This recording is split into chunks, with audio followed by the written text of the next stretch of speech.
मैंने पहले भी अनुरोध किया है कि अगला प्रत्याशी प्रतिभागी तैयार रहे। आगे हम एक चेयर लगा रहे हैं, उस पर आकर तैयार रह जाए, यहाँ बैठ जाए, दिक्कत नहीं हो।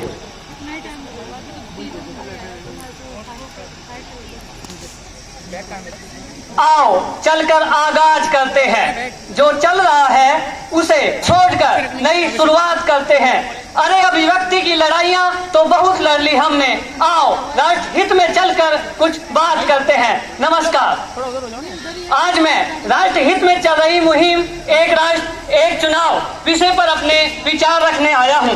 स्वतंत्रता के समय चाहे हमारे देश में कैसे भी परिस्थितियां विषम रही हों, लेकिन आज देश में विश्व की 5वीं सबसे बड़ी अर्थव्यवस्था में उभर रहा है। हमारा देश आज शैक्षणिक, आर्थिक, सामाजिक और राजनीतिक रूप से सुदृढ़ है, जो आज हम एक राष्ट्र एक चुनाव को बहुत ही सफल तरीके से लागू कर सकते हैं, जो हमारे यशस्वी प्रधानमंत्री श्री नरेंद्र मोदी जी के विकसित भारत संकल्प यात्रा को गति प्रदान करेगा और साथ ही हमारे 2047 तक विकसित भारत के विजन की महत्वपूर्ण उपलब्धि बनेगी।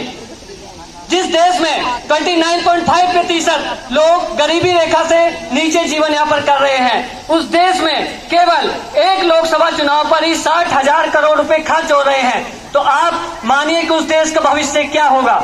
जिस देश में 140 करोड़ आबादी में 130% लोग ही अपना मतदान नहीं कर पाते हैं, यह प्रतिशत हमारी लोकतांत्रिक प्रणाली की कमजोरी दर्शाता है। अगर देश में एक राष्ट्र एक चुनाव का विस्तार हो जाए तो पूरे भारत की लोकतांत्रिक प्रणाली को मजबूती मिलेगी और साथ ही मतदान पूरे 100% होगा। जिस देश में बेरोजगारी 9.2% हो, जिस देश में 80 करोड़ की आबादी सरकारी राशन से गुजारा करने के लिए मजबूर हो, भला उस देश में केवल एक चुनाव में लाखों करोड़ों रुपए से अधिक खर्च किया जाता है, तो क्या उस भारत में अब भी आपको एक राष्ट्र एक चुनाव की महत्वपूर्ण आवश्यकता दिखाई नहीं पड़ती? आज हमारे प्रशासन और चुनाव आयोग का समय केवल चुनावों को करवाने में ही खराब हो जाता है। यदि वन नेशन वन इलेक्शन हमारे राष्ट्र में होगा तो विद्यालय और महाविद्यालयों के अध्यापकों का जो समय चुनावों में बार बार व्यस्त रहने से खराब होता है, वो समय बच्चों को पढ़ाने में, विद्यार्थियों को शैक्षणिक और उन्हें सुदृढ़ एवं सफल बनाने में होगा, जिससे उनका भविष्य सुंदर और सफल होगा।